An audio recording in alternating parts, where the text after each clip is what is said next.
From the conference center at C'est Temple le centre de Square. conférence de Temple Square à Salt Lake City. Vous allez assister à la 177e conférence générale d'octobre de l'Église de Jésus-Christ des Saints des Derniers Jours, avec des orateurs choisis parmi les autorités générales et les officiers généraux de l'Église. La musique de cette session sera interprétée par le chœur du Tabernacle mormon. Cette émission est diffusée à titre de service public par Bonneville Communications. Toute reproduction, enregistrement, transcription ou autre utilisation de cette émission sans autorisation écrite est interdite.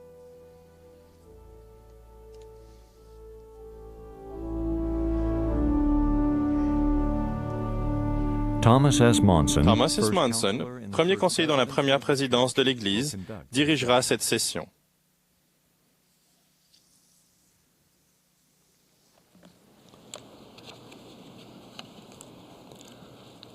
Nous souhaitons la bienvenue cet après-midi à la 5e et dernière session générale de la 177e conférence générale d'octobre de l'Église de Jésus-Christ des Saints des Derniers Jours. Le président Hinckley, qui préside cette conférence, m'a demandé à moi, frère Monson, de diriger cette session. Nous adressons nos salutations et donnons notre bénédiction aux membres de l'Église et aux nombreux amis de partout qui suivent cette session à la radio, à la télévision, par Internet ou satellite. La musique de cette session est interprétée par le chœur du Tabernacle sous la direction de Craig Jessup et de Mac Wilberg avec Andrew Unsworth et Richard Elliott à l'orgue. Le chœur ouvrira ce service religieux en chantant « Beautiful Zion, built above ». La prière d'ouverture sera offerte par Robert S. Wood des 70. Après la prière d'ouverture, le chœur chantera « Our Prayer to Thee » avec Scott Miller comme soliste. Robert D. Hales et Richard G. Scott du Collège des 12 Apôtres nous adresseront ensuite la parole. Après leur discours, nous entendrons Daniel Judd, premier conseiller dans la première présidence générale de l'École du dimanche, et Octaviano Tenorio des 70. Le chant par le chœur.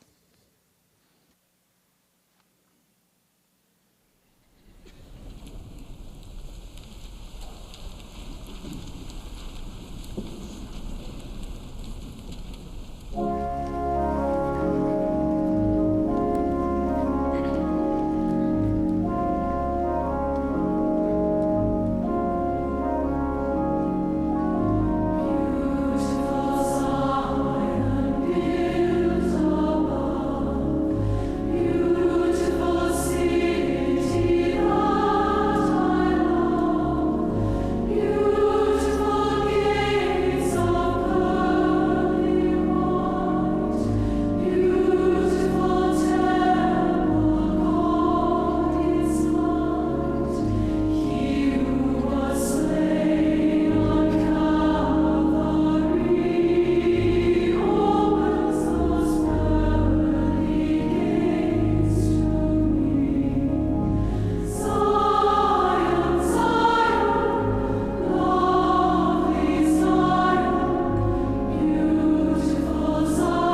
Holy and eternal Father, Notre Père éternel, c'est avec gratitude que nous commençons cette dernière session de la 177e conférence générale de ton Église.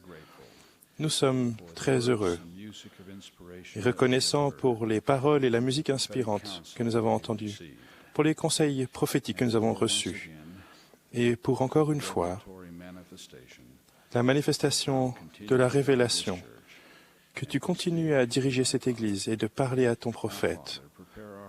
Maintenant, Père, prépare nos cœurs et notre esprit alors que nous commençons cette dernière session, que les paroles de vie puissent rentrer dans nos cœurs, que nous puissions repartir avec la résolution de suivre plus parfaitement ce que ton Fils nous a enseigné, que nous apprenions mieux qui il est et ce qu'il aimerait que nous devenions. S'il te plaît, aide-nous à aller ensemble en tant que peuple pour entendre ta volonté et ta voix, que nous puissions toucher les cœurs et toucher les esprits pour que ton évangile s'établisse dans le monde entier. Au nom de Jésus-Christ. Amen.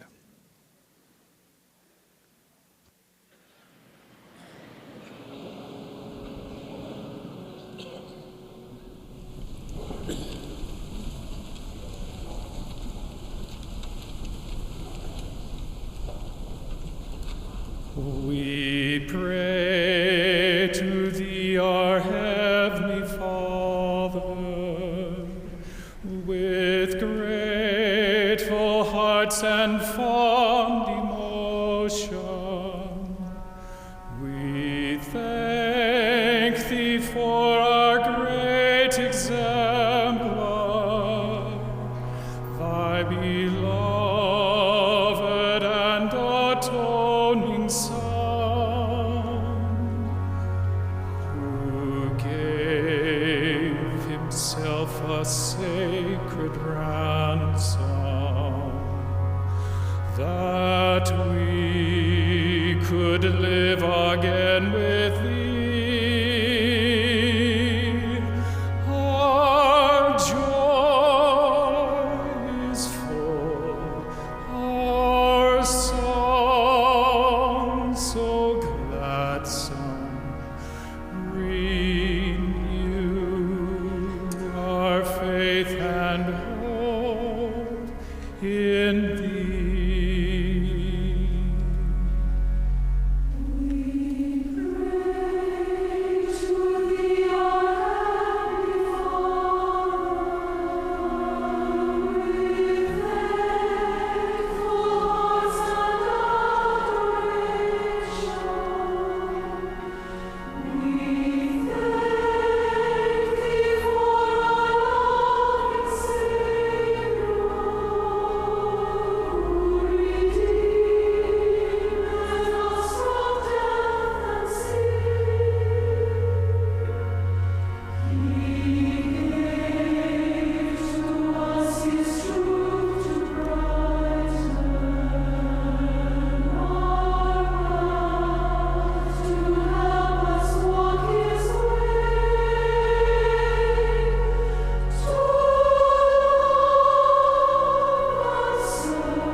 We do pray Nous prions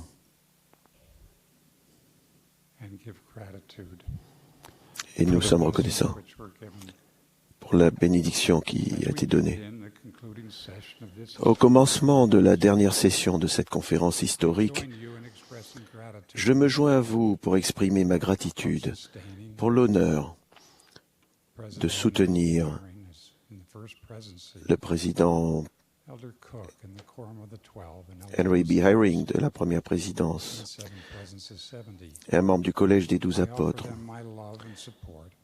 et de la présidence des 70. Je leur offre mon amour et mon soutien et témoigne qu'ils sont appelés de Dieu par un prophète vivant, le président Gordon B. Hinckley, The spirit of revelation and prophecy. selon l'esprit de révélation et de prophétie. It is that I'd like to talk to you today. C'est de cela que j'aimerais vous parler aujourd'hui. Les événements de ces 2 derniers jours Revelation and the nous enseignent la nécessité de la révélation dans l'œuvre du Seigneur et de la révélation personnelle dans notre vie. revelation is the way we know for ourselves. La révélation personnelle est le moyen de savoir par nous-mêmes les vérités les plus importantes de notre vie. Of God, our eternal Father, La réalité de l'existence de Dieu, notre Père éternel, and the truthfulness et de of son the Fils gospel. Jésus-Christ, la véracité de l'Évangile rétabli, et le but et la direction prévus par Dieu pour What I nous. know about personal revelation. Une grande partie de ce que je sais de la révélation personnelle, je l'ai appris de l'exemple des prophètes, anciens et modernes. This afternoon, I'd like to share Cet après-midi, personal. je vais vous parler de quelques-uns de ces exemples, They will inspire et je prie us to seek pour qu'ils nous inspirent à rechercher dans notre vie les bénédictions de la révélation personnelle. As a young region representative, I was assigned to assist Elder Quand Mary j'étais un jeune représentant régional, j'ai reçu la tâche d'aider Elder Marion G. Romney à réorganiser un pieu. Au cours du long et calme voyage pour nous rendre à la conférence, notre conversation s'est portée sur les dimensions spirituelles de notre tâche. Elder Romney m'a appris comment le Seigneur nous bénit par la révélation. Robert, a-t-il dit, j'ai appris que lorsque nous sommes en mission pour le Seigneur, nous avons sa bénédiction pour accomplir ce qu'il nous est demandé de faire. Il ajoutait qu'en arrivant dans cette ville éloignée, nous nous agenouillerons, nous aurions un entretien avec les dirigeants de la prêtrise, et Saint-Esprit nous révélerait le nom de la personne choisie par le Seigneur pour être le nouveau président de pieux. Il m'a promis que ce serait l'une des grandes espérances spirituelles de ma vie, et ça a été le cas.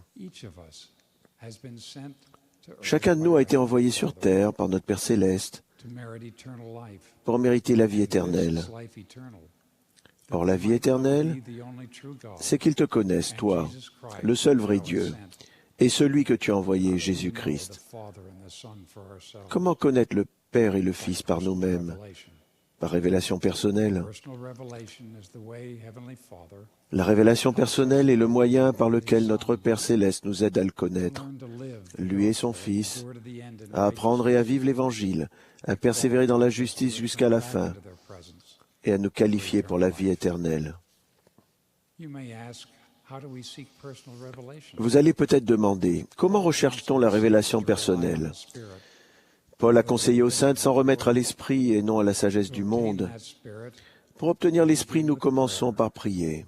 Le président Lorenzo Snow a étudié l'Évangile pendant plusieurs années avant de se joindre à l'Église.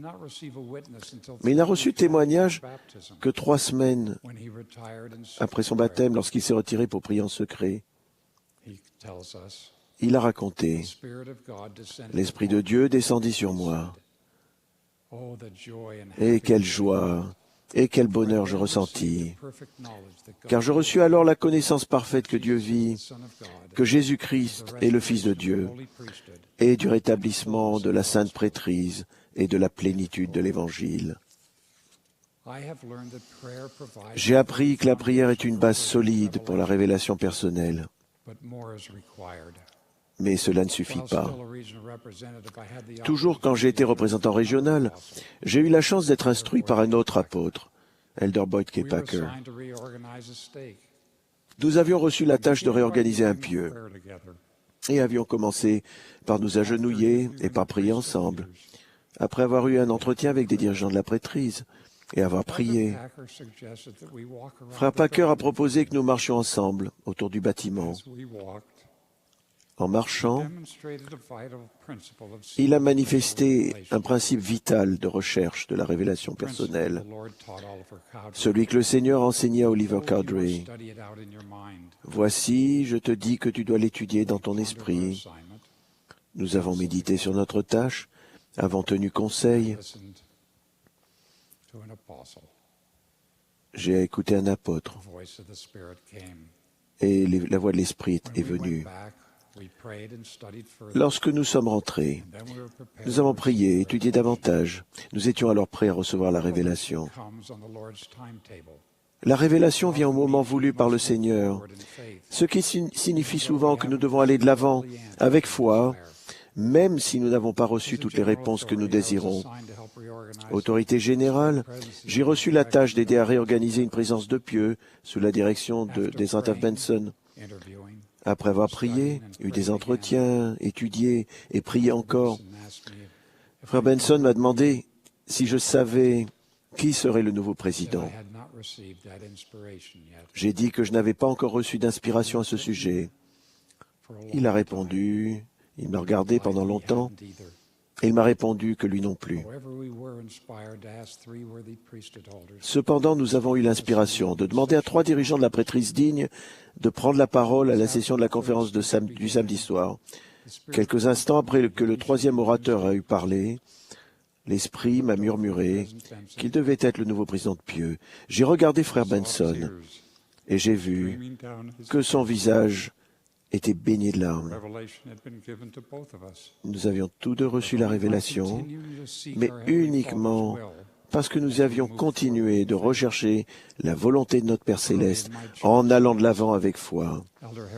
Au début de mon service dans l'Église, Harold Bailey a enseigné cette leçon lorsqu'il est venu organiser un nouveau pieu dans le district où nous vivions.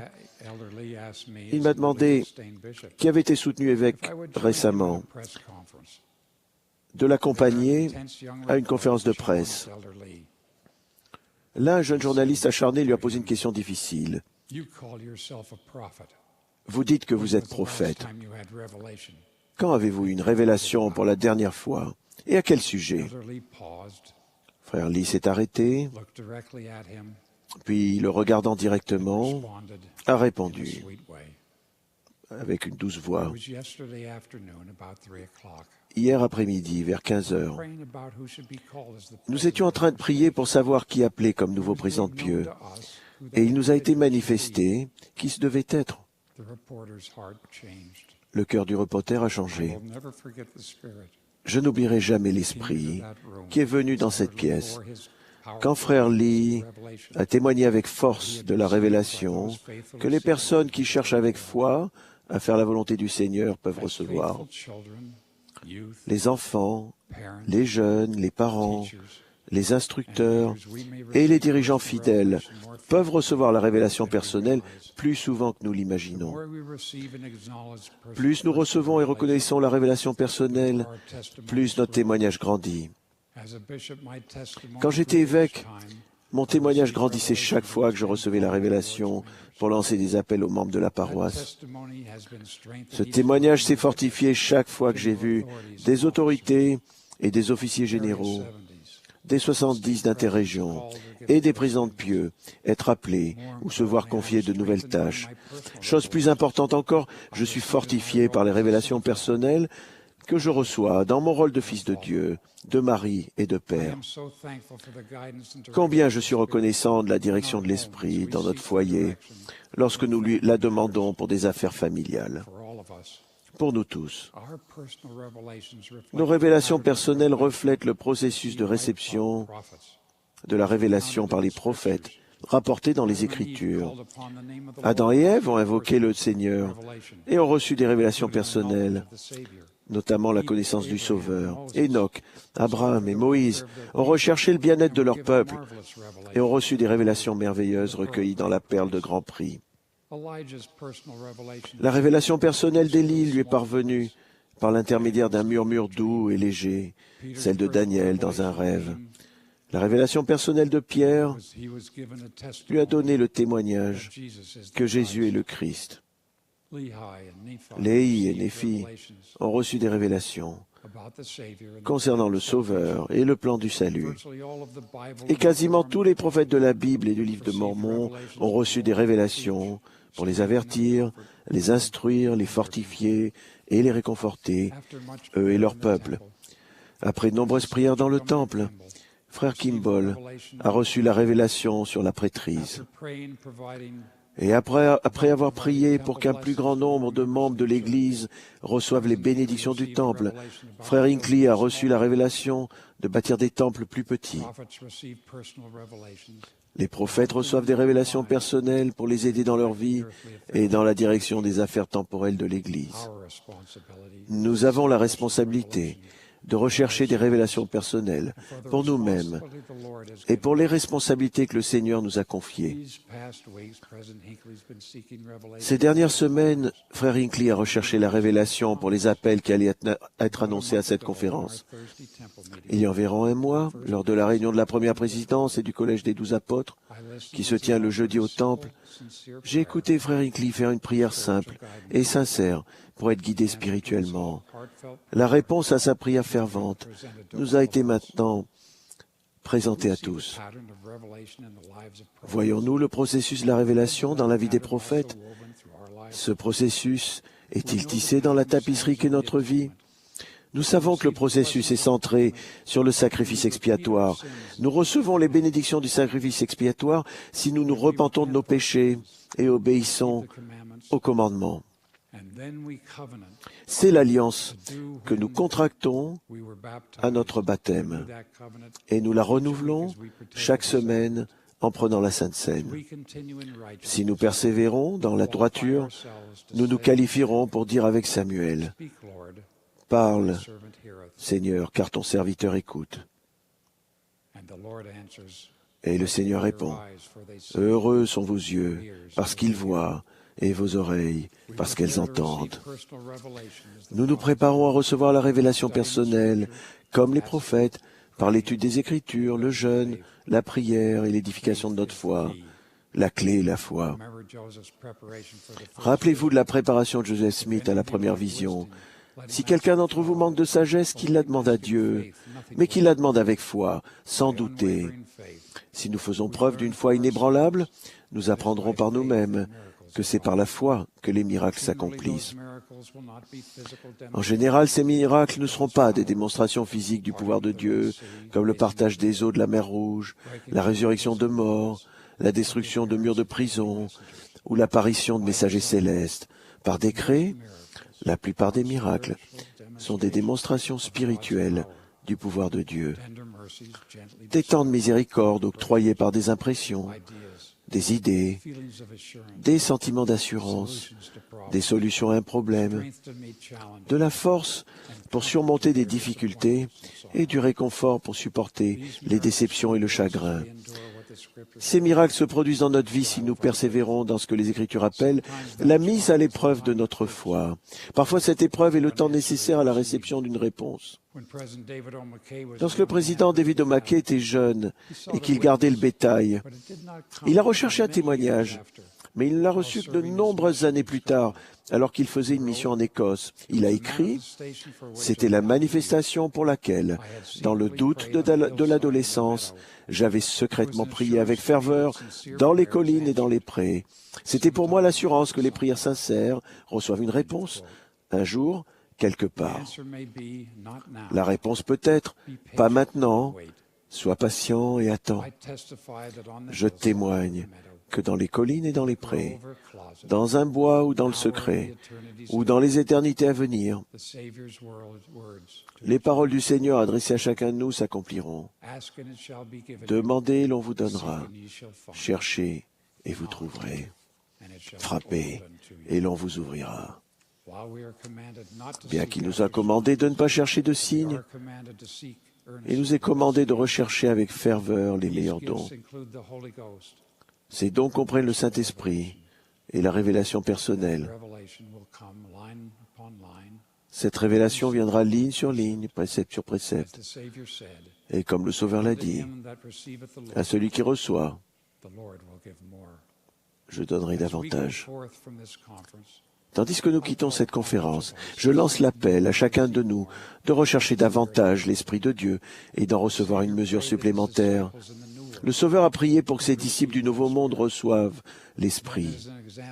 Ensuite, comme exemple pour nous tous, il a remercié notre Père Céleste de l'avoir donné.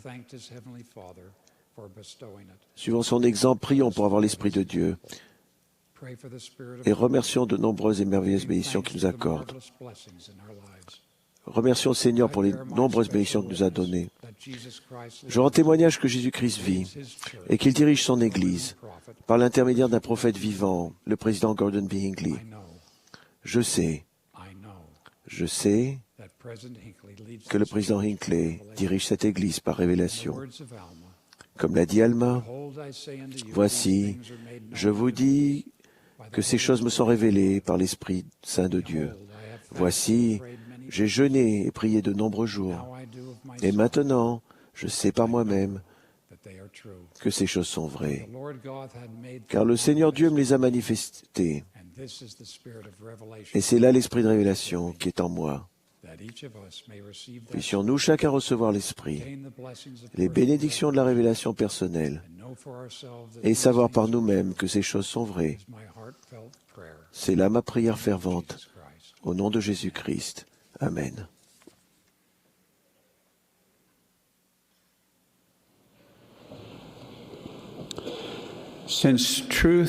La vérité étant le seul fondement valable sur lequel nous pouvons baser de bonnes décisions, comment déterminer ce qui est réellement vrai? De plus en plus de gens trouvent qu'il devient de plus en plus difficile de prendre de bonnes décisions dans le monde d'interconnexion dans lequel nous vivons. Nous sommes constamment bombardés de recommandations, de conseils et d'incitations. Tout cela par un déploiement déconcertant de médias, d'Internet et d'autres moyens. Sur un sujet donné, nous pouvons recevoir de multiples messages adressés fortement, soigneusement préparés, donnant des solutions. Mais souvent, des solutions proposées peuvent être diamétralement opposées. Il n'est pas étonnant que certaines personnes soient troublées et ne sachent pas comment prendre les bonnes décisions. Pour compliquer encore les choses, les gens essaient de nous persuader que nos décisions doivent être socialement acceptables et politiquement correctes. En réfléchissant un peu à cette approche, on peut voir à quel point elle est mauvaise. Vu les grandes différences de structure sociale et politique dans le monde et la vitesse à laquelle elles peuvent changer, montre qu'il est insensé d'utiliser cette méthode pour faire des choix. Il y a deux manières de trouver la vérité, toutes les deux utiles à condition que nous suivions les lois sur lesquelles elles reposent. La première est la méthode scientifique. Elle peut requérir l'analyse de données pour confirmer une théorie ou bien établir un principe grâce à l'expérimentation. La méthode scientifique est une bonne manière de rechercher la vérité, mais elle comporte deux limites. Premièrement, nous ne pouvons jamais être sûrs d'avoir trouvé la vérité absolue, bien que nous nous en approchions souvent de plus en plus. Deuxièmement, il peut arriver, malgré le sérieux avec lequel nous appliquons la méthode, que nous obtenions une mauvaise réponse. Le meilleur moyen de trouver la vérité est d'aller simplement à l'origine de toute vérité et de demander ou ressentir l'inspiration. Pour réussir, il faut absolument deux ingrédients. Premièrement, une foi infaillible en la source de toute vérité. Deuxièmement, le désir de respecter les commandements de Dieu pour maintenir ouverte la communication spirituelle qui nous relie à lui. Robert Diel vient de nous parler de la révélation personnelle et de la manière de l'obtenir. Qu'est-ce que la méthode scientifique nous a appris quant à la découverte de la vérité? Un exemple servira d'illustration. J'ai vraiment essayé, mais je n'ai pas pu, même de manière limitée, comprendre l'étendue, la profondeur, la grandeur stupéfiante de ce que notre Père céleste, Elohim, a permis qu'il soit révélé par la méthode scientifique. Si nous pouvions partir dans l'espace, nous verrions d'abord la Terre comme les astronautes l'ont vue. Nous éloignant encore, nous aurions une vue saisissante du Soleil et des planètes en orbite. Elles paraîtraient comme de petits objets tournant dans un immense panorama d'étoiles scintillantes. En nous éloignant encore, nous aurions une vue céleste de la spirale de notre Voie lactée, avec plus de 100 milliards d'étoiles, tournant suivant un parcours circulaire, leurs orbites contrôlées par la gravité autour d'une région centrale. Au-delà de cela, nous pourrions regarder un groupe de galaxies appelé l'amas de la Vierge. Certains pensent que notre Voie lactée en fait partie, distant d'environ 150 millions d'années-lumière. Au-delà, il y a des galaxies, 10 milliards d'années-lumière, au-delà de ce que le télescope spatial Hubble a photographié. On a une idée de cette distance vertigineuse quand on sait que la lumière parcourt 18 millions de kilomètres en une heure. Même à cette distance extraordinaire, il n'y aurait pas la moindre preuve que nous approchons des limites des créations de Dieu le Père. Aussi stupéfiante que soit cette vue incroyable des cieux, il y a un autre domaine tout aussi capable de confirmer les capacités insondables de notre Père céleste. Si nous allions dans la direction opposée, pour explorer la structure de la matière, nous pourrions examiner de près la structure en double hélice d'une molécule d'ADN. C'est la structure moléculaire extraordinaire qui se reproduit elle-même et gère la constitution de notre corps physique. Continuant notre exploration, nous arriverions au niveau de l'atome, composé de protons, de neutrons et d'électrons, dont nous avons entendu parler. En pénétrant davantage dans les mystères des éléments les plus fondamentaux de la création, nous arriverions aux limites de notre compréhension actuelle. Au cours des 70 dernières années, nous avons beaucoup appris sur la structure de la matière. Un modèle standard des particules fondamentales et de leurs interactions a été établi. Il est basé sur une expérimentation qui a montré l'existence de particules fondamentales appelées quarks et d'autres appelées leptons. Ce modèle explique les schémas de fusion nucléaire et de désintégration de la matière, mais ne fournit pas encore l'explication des forces de gravité. Certains savants pensent que des outils encore plus puissants que ceux qui ont été utilisés pour acquérir notre compréhension actuelle de la matière pourraient permettre de découvrir d'autres particules fondamentales. Il y a donc encore d'autres créations de notre Père céleste à comprendre par la méthode scientifique.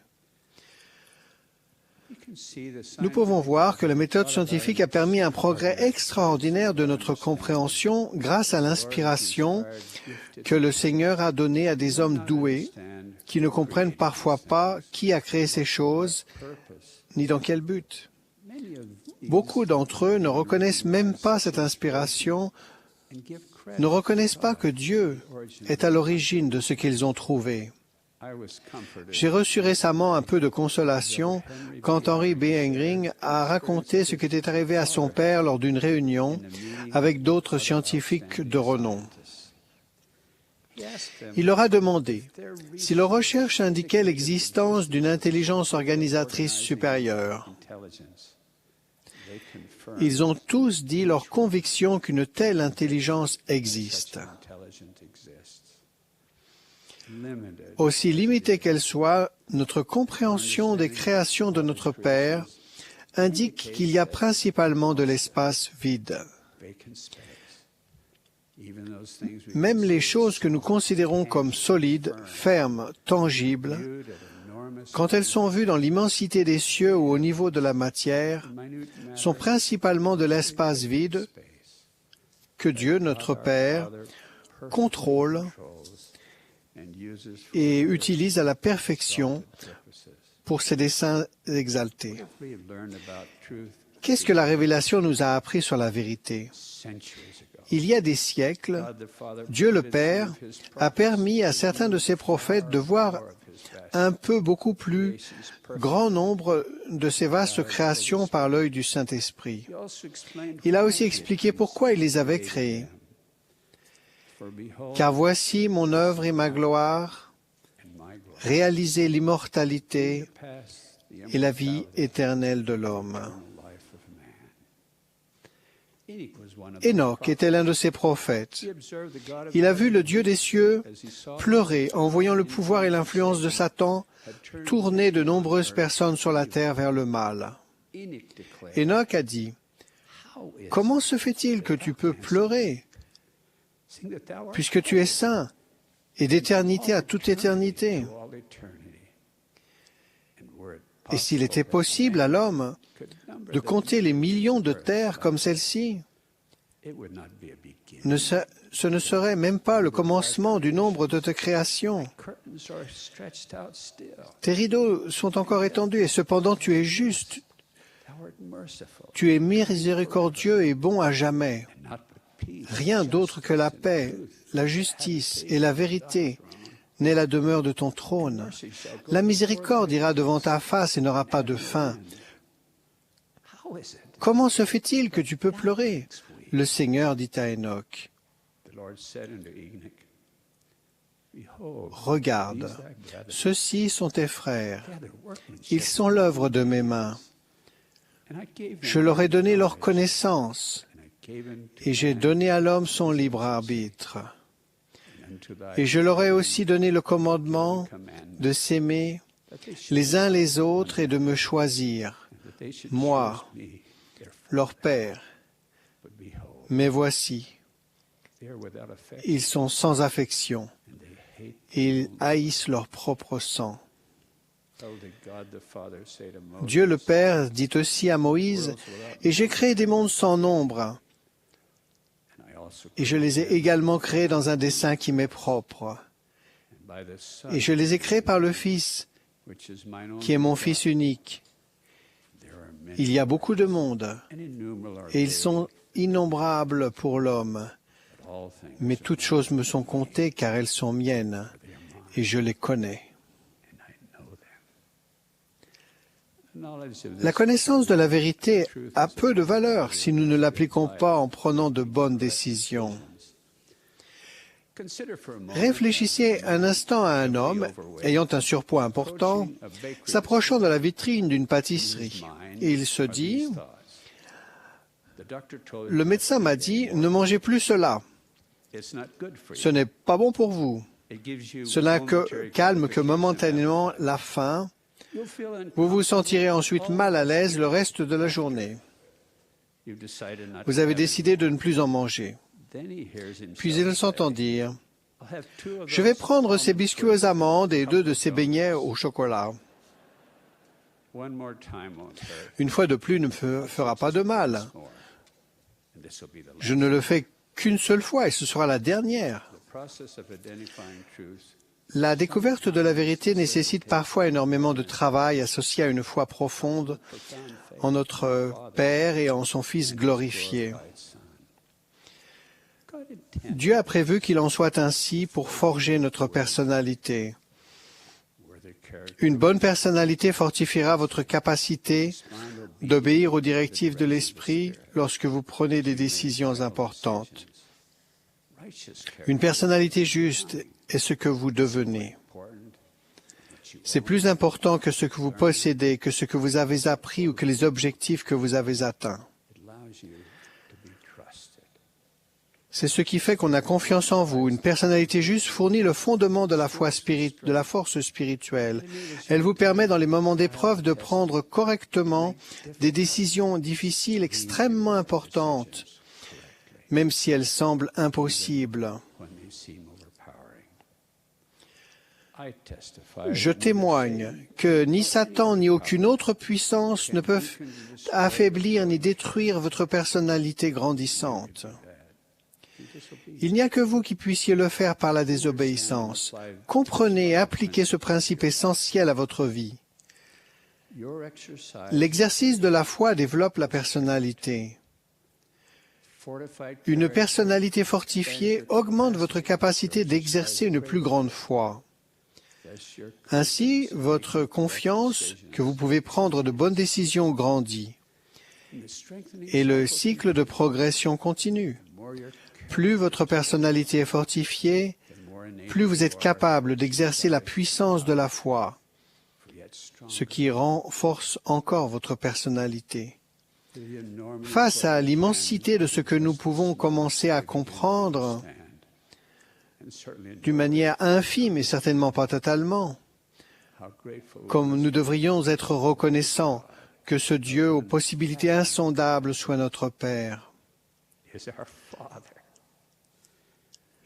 C'est un Père aimant, compréhensif, patient et plein de compassion. Il nous a créés, nous, ses enfants. Il nous traite comme un fils ou une fille bien-aimée.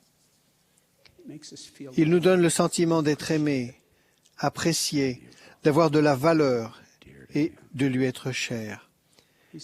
Il nous a donné son plan de miséricorde et ce qu'il nous faut, si nous sommes obéissants, pour prendre de bonnes décisions. Il nous a fourni, par son Fils saint, le moyen de vivre, de progresser, de nous développer et de nous placer fermement sur le chemin pour être éternellement sous ses directives et son influence. J'aime notre Père céleste plus que je ne puis l'exprimer. En toute humilité, je témoigne solennellement que ce Maître créateur aux capacités sans pareilles est notre Père saint plein de compassion. Son Fils bien-aimé a donné sa vie, en totale obéissance à son Père, pour briser les liens de la mort et pour devenir notre Maître, notre Rédempteur, notre Sauveur. Je ne comprends pas pleinement quelles sont leurs capacités, mais je comprends un peu leur pouvoir d'exprimer intensément leur amour. Humblement, je témoigne solennellement qu'ils vivent et qu'ils nous aiment. Au nom de Jésus-Christ. Amen.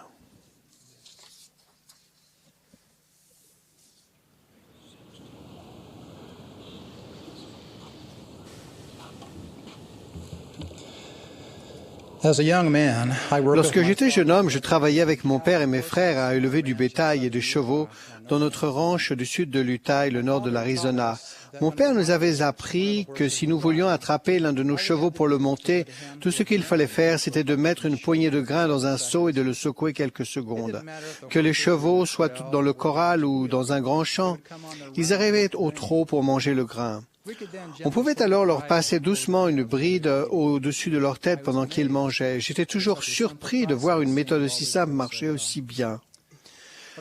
Parfois, quand nous ne voulions pas prendre le temps d'aller chercher du grain dans la grange, nous mettions de la terre dans le seau et nous le secouions pour faire croire aux chevaux que nous avions du grain pour eux.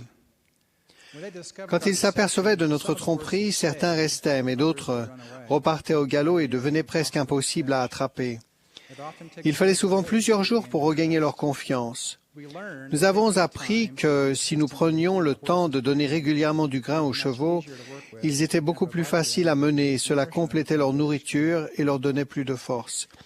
Cela fait de nombreuses années que je ne suis plus au ranch, mais l'expérience que je viens de décrire m'a aidé à réfléchir aux questions suivantes. Que pouvons-nous faire en tant qu'instructeurs et que dirigeants de l'Église pour apporter davantage de nourriture doctrinale et spirituelle aux gens que nous servons?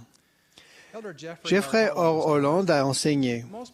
La plupart des gens ne viennent pas à l'Église simplement pour apprendre quelque chose de nouveau sur l'Évangile ou pour rencontrer de vieux amis, bien que cela soit important. Ils viennent en quête d'une expérience spirituelle. Ils veulent trouver la paix. Ils veulent que leur foi soit fortifiée et leur expérience renouvelée.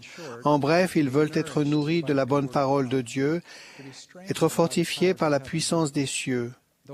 Nous qui sommes appelés à faire des discours, à instruire ou à diriger, avons l'obligation d'aider à cela de notre mieux. Le Sauveur et ses serviteurs ne nous ont pas seulement enseigné l'importance de nourrir les gens de la bonne parole de Dieu. Ils nous ont aussi donné des directives inspirées sur la manière d'instruire et de diriger au mieux. La section 50 des Doctrines et Alliances est l'une des nombreuses écritures qui donnent cette recommandation de valeur. Après avoir mentionné les problèmes qui existaient dans certaines des premières branches de l'Église, le Sauveur donne à un groupe de dirigeants la solution aux problèmes qu'ils rencontrent. Il commence son enseignement en posant une question essentielle. Moi, le Seigneur, je vous pose donc cette question. À quoi avez-vous été ordonné? La réponse bien connue du Seigneur se trouve dans le verset 14. À prêcher l'Évangile par l'Esprit, oui, par le Consolateur qui a été envoyé pour enseigner la vérité. Les réponses aux problèmes que les saints rencontraient en 1831 sont les mêmes pour les difficultés que nous avons aujourd'hui. Nous devons enseigner l'Évangile de Jésus-Christ par le pouvoir du Saint-Esprit. La section 50 contient plusieurs clés essentielles pour savoir comment nourrir les gens que nous instruisons et dirigeons. La première clé se trouve dans l'exhortation du Sauveur à prêcher son Évangile. Les Écritures enseignent clairement que l'Évangile que nous devons prêcher n'est pas la sagesse du monde, mais la doctrine du Christ. L'Évangile de Jésus-Christ contient toute vérité, mais toutes les vérités ne sont pas de valeur égale. Le Sauveur a clairement enseigné que son Évangile est, avant toute chose, son sacrifice expiatoire. Son Évangile est aussi une invitation à recevoir les bénédictions de l'expiation par la foi en Christ, le repentir, le baptême, la réception du Saint-Esprit et la persévérance fidèle jusqu'à la fin. J'ai appris quand j'étais jeune que les chevaux préféraient le grain à un seau de terre. Mais j'ai aussi appris que le grain est plus nourrissant que le foin est plus nourrissant que la paille, et qu'il est possible de donner à manger à un cheval sans le nourrir. Il est essentiel que nous, instructeurs et dirigeants, nous nous concentrions sur la doctrine, les principes et les applications qui se trouvent dans les Écritures et dans les paroles des prophètes des derniers jours, plutôt que de passer un temps précieux à des sources ou sujets moins importants. En tant qu'instructeur, j'ai appris qu'une discussion en classe sur l'expiation de Jésus-Christ est infiniment plus importante que de parler de sujets tels que le lieu précis actuel de la ville de Zarahemla. En tant que dirigeant, j'ai appris que les réunions de dirigeants sont plus constructives si notre priorité est d'unir nos efforts pour édifier la foi au Christ et fortifier la famille, et non pas simplement de revoir les dates des activités. Les paroles du Seigneur dans la section 50 contiennent l'avertissement que si nous enseignons d'une autre façon que celle donnée par le Seigneur, ce n'est pas de Dieu. Le Seigneur a dit aux personnes qui servent dans l'Église d'enseigner en ne disant rien d'autre que ce que les prophètes et les apôtres ont écrit et ce qui leur est enseigné par le Consolateur, par la foi la prière de la foi. Cela signifie-t-il que pour respecter l'exhortation du Sauveur de prêcher son Évangile, il faut dans chaque classe et dans chaque réunion nous limiter à enseigner la foi et le repentir? Henry Bering a répondu à une question similaire de la manière suivante. Bien sûr que non. Cela ne veut pas dire que l'instructeur et les participants doivent toujours avoir le désir d'amener l'Esprit du Seigneur dans le cœur des membres de la salle pour produire la foi et la détermination de se repentir et d'être purs. Une deuxième clé pour s'assurer que les personnes que nous instruisons et dirigeons sont nourries de la bonne parole de Dieu se trouve aussi dans l'instruction du Sauveur de prêcher son Évangile par l'Esprit, oui, par le Consolateur qui a été envoyé pour enseigner la vérité. Non seulement le Sauveur nous dit de suivre les instructions de l'Esprit quand nous nous préparons et que nous enseignons, mais il nous enseigne aussi que c'est l'Esprit qui est l'instructeur le plus efficace dans toute situation. Joseph Fielding Smith a enseigné, « L'Esprit de Dieu parlant à l'Esprit de l'homme a la puissance de communiquer la vérité avec un plus grand effet, une plus grande intelligence que cela ne pourrait se faire par le contact personnel, même avec des êtres célestes. » Il y a plusieurs mois, j'ai assisté à une réunion de formation où plusieurs autorités générales ont parlé. Après avoir commenté l'enseignement inspiré qui avait été donné, David Bednar a posé les questions suivantes. Qu'avons-nous appris qui n'a pas été dit? Puis il a expliqué qu'en plus d'écouter les recommandations des personnes qui avaient parlé ou qui allaient encore parler, nous devions aussi écouter attentivement et noter les impressions non verbales données par le Saint-Esprit. Notre prophète bien-aimé Gordon Binkley nous a fait la recommandation supplémentaire suivante concernant l'enseignement par l'Esprit. Nous devons amener nos instructeurs à faire parler leur cœur plutôt que leurs livres, à communiquer leur amour du Seigneur et de cette œuvre précieuse. Et d'une manière ou d'une autre, cela touchera ceux qu'ils instruisent au plus profond de leur cœur. Les paroles du Seigneur rapportées dans la section 50 des Doctrines et Alliances nous donnent aussi un critère inspiré qui permet à chacun de nous d'évaluer l'efficacité de notre enseignement, de notre direction ou de notre apprentissage. Nous lisons au verset 22, « C'est pourquoi celui qui prêche et celui qui reçoit se comprennent et tous deux sont édifiés et se réjouissent ensemble. » Mes frères et sœurs, je prie de tout mon cœur pour que nous prenions tous grand soin de nourrir les personnes que nous instruisons et que nous dirigeons, en les fortifiant grâce au pain de vie et à l'eau vive qui se trouve dans l'Évangile rétabli. Au nom de Jésus-Christ. Amen.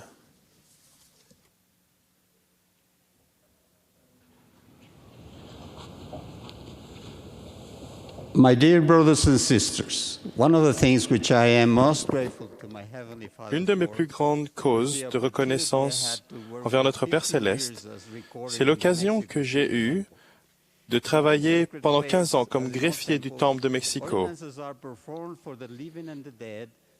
Dans ce lieu sacré, comme dans tous les temples, les ordonnances sont accomplies pour les vivants et pour les morts par le pouvoir de la prêtrise. En 1832, Joseph Smith, le prophète, a reçu une révélation sur la prêtrise. Cette plus grande prêtrise administre l'Évangile et détient la clé des mystères du royaume. Oui, la clé de la connaissance de Dieu. C'est pourquoi le pouvoir de la divinité se manifeste dans ces ordonnances. À l'intérieur du temple, j'ai eu de merveilleuses expériences qui confirment cela. En 1993, après avoir été président de la mission de Tuxtla Gutiérrez au Mexique, nous sommes allés en famille voir mes parents qui habitaient dans le nord du Mexique. Pendant le voyage, nous avons parlé de la joie de servir le Seigneur et de voir le changement qui avait eu lieu chez les gens qui avaient accepté l'Évangile pendant les 3 années de notre mission. Nous avons parlé de ceux qui s'étaient fait baptiser, confirmés et qui avaient reçu la prêtrise, et de ceux que nous connaissions qui étaient entrés au temple et dont la famille avait été scellée pour l'éternité. Le plus jeune de mes fils a posé une question qui m'a fait réfléchir. « Papa, es-tu scellé à tes parents ?» Je lui ai répondu que, comme mon père avait été non-pratiquant pendant de nombreuses années, ma mère et lui n'avaient pas été scellés au temple. Pour l'aider à devenir pratiquant, j'ai pensé à un plan. Il impliquait mes enfants et je leur ai expliqué comment nous allions procéder. Tous les dimanches, mon père se levait tôt pour emmener ma mère et mes sœurs à l'église, puis rentrer à la maison, attendait la fin des réunions et retournait les chercher. J'ai donc chargé mes enfants d'aller avec lui et de lui dire « Papy, tu veux nous faire plaisir ?» Je savais qu'il répondrait « Tout ce que vous voulez, mes enfants. » Alors, il lui demanderait s'il voulait venir avec eux à l'église et rester avec eux pour qu'ils puissent entendre leurs témoignages. C'était le premier dimanche du mois. Je savais aussi que mon père donnerait n'importe quelle excuse pour ne pas y aller. J'ai donc prévu d'entrer dans la pièce pour aider mes enfants à le convaincre. Le moment de mettre le plan en exécution est bientôt arrivé. Ma fille, Susanna, a abordé mon père et lui a demandé cette faveur. Bien sûr, mon père a répondu qu'il ferait tout son possible pour eux. Elle l'a alors invité à venir à l'église et, comme prévu, il a utilisé l'excuse suivante. « Je ne peux pas, je n'ai pas encore pris ma douche. » C'est alors que ma femme et moi, qui étions cachés derrière la porte, avons crié « Nous t'attendrons !» Quand nous nous sommes aperçus qu'il ne prenait aucune décision, ma femme et moi sommes entrés dans la pièce et avec nos enfants, nous avons commencé à insister « À la douche, à la douche !» Alors, s'est produit ce que nous attendions. Mon père est venu avec nous et, resté pour les réunions, a écouté les témoignages de mes enfants. Son cœur s'est adouci et, à partir de ce dimanche, il est toujours allé à l'église. Des mois plus tard, à 78 ans, ma mère et lui se sont fait sceller et nous, ses enfants, nous sommes fait sceller à eux. Je sais que, grâce au pouvoir de la divinité qui se manifeste dans les ordonnances du Temple, je peux maintenant être réuni à mes parents pour toute l'éternité, même après la mort. Souvent, nous ne comprenons pas le sens des ordonnances du Temple dans leur plénitude, avant d'avoir connu l'affliction ou traversé des expériences qui auraient pu être d'une tristesse extrême sans la connaissance du plan du salut. Ma femme et moi n'étions mariés que depuis 1 an et demi, et elle était prête à accoucher de notre premier bébé. Nous avions décidé qu'elle mettrait ce bébé au monde dans les colonies de Chihuahua, où elle était née. Je travaillais alors à Mexico, et nous avons décidé qu'elle serait là-bas 1 mois avant la date de l'accouchement. Je prévoyais de la rejoindre plus tard. La date de l'accouchement est arrivée. J'étais au travail quand j'ai reçu un coup de téléphone de mon beau-père. Les nouvelles étaient bonnes. « Octaviano, ta femme a accouché et vous avez maintenant une belle petite fille. » Dans ma joie, j'ai donc commencé à l'annoncer à mes amis et collègues de travail qui, à leur tour, m'ont demandé des chocolats pour célébrer la naissance de mon bébé. Le lendemain, j'ai commencé à distribuer des chocolats aux 4 étages de nos bureaux. Quand j'ai atteint le 2e étage, j'ai reçu un autre coup de téléphone de mon beau-père. Cette fois, les nouvelles étaient différentes. « Octaviano, ta femme va bien, mais votre fille est décédée. L'enterrement aura lieu aujourd'hui et tu n'as pas le temps de venir. Que vas-tu faire ?» J'ai demandé à parler avec Rosa, ma femme, puis je lui ai demandé comment elle allait. Elle m'a répondu qu'elle allait bien, si j'allais bien moi aussi. Nous avons parlé du plan du salut en nous rappelant Doctrine et Alliance 137-10. Et je vis aussi que tous les enfants qui meurent avant de parvenir à l'âge de responsabilité sont sauvés dans le royaume céleste de Dieu. Je lui ai demandé, « Le crois-tu » Elle a dit, « Oui, je le crois. » Alors j'ai répondu, « Alors nous devons être heureux. Je t'aime. Et si tu veux, je prendrai mes vacances dans 2 semaines. Je passerai quelque temps avec toi et nous rentrerons ensemble à Mexico. » Nous savions qu'un jour, nous serions réunis avec notre fille parce que nous étions scellés au temple par le pouvoir de la prêtrise. Nous avons terminé notre conversation téléphonique et j'ai continué à distribuer les chocolats à mon travail. En voyant ce que je faisais, l'un de mes collègues de travail a été surpris et m'a demandé comment je pouvais agir ainsi après la terrible nouvelle. J'ai répondu, « Si tu as 3 heures, je peux t'expliquer pourquoi je ne suis pas trop triste et te dire ce que je sais de ce qui arrive après la mort. » Il n'avait pas 3 heures de libre à ce moment-là, mais les a eues plus tard. En fin de compte, nous avons parlé pendant 4 heures. Il a accepté l'Évangile et sa mère, son frère et lui se sont fait baptiser dans l'Église après avoir reçu les leçons missionnaires. Je sais que grâce au pouvoir de la divinité qui se manifeste dans les ordonnances du Temple, je pourrai connaître ma fille. Je l'embrasserai et nous serons avec elle pour l'éternité, tout comme nous sommes maintenant avec nos 3 enfants vivants. J'aime les paroles de Malachie 4, 5, 6. « Voici, je vous enverrai Élie le prophète, avant que le jour de l'Éternel arrive, ce jour grand et redoutable. Il ramènera le cœur des pères à leurs enfants et le cœur des enfants à leurs pères, de peur que je ne vienne frapper le pays d'interdit. » Cette prêtrise permet que la famille soit éternelle. Il me permet de tourner mon cœur vers mon père, qui est décédé l'année dernière, et d'être en paix du fait de l'espoir que j'ai de le revoir grâce au Sauveur. Cette prêtrise me permet de tourner mon cœur vers nos 2 enfants, qui sont morts en bas âge, et d'être en paix du fait de l'espoir que grâce au Sauveur je les connaîtrai et qu'ils sauront que je suis leur Père terrestre lorsque je les regarderai dans les yeux et leur dirai que je les aime. C'est par cette prêtrise que j'ai pu voir dans le temple sacré que le pouvoir de la divinité se manifeste à tous ceux qui, après avoir exercé leur foi au Christ, en se repentant de leurs péchés et en recherchant le bonheur avec ferveur, font des alliances sacrées avec notre Père céleste et reçoivent ces saintes ordonnances qui lient sur la terre comme aux cieux.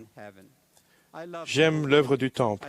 Je sais que Dieu existe, que Jésus-Christ est mon Sauveur et que Gordon B. Hinckley est un vrai prophète. Au nom de Jésus-Christ, Amen.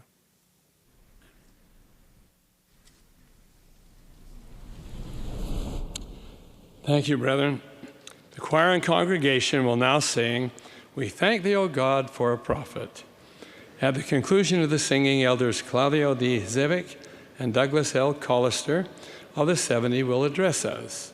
And following their remarks, we shall hear from Elder Stephen E. Snow of the Presidency of the 70 and Elder Dallin H. Oakes of the Quorum of the 12 Apostles, singing by the choir and congregation. Nous allons maintenant chanter Le Seigneur, chœur et merci vont pour le maintenant chanter. prophète.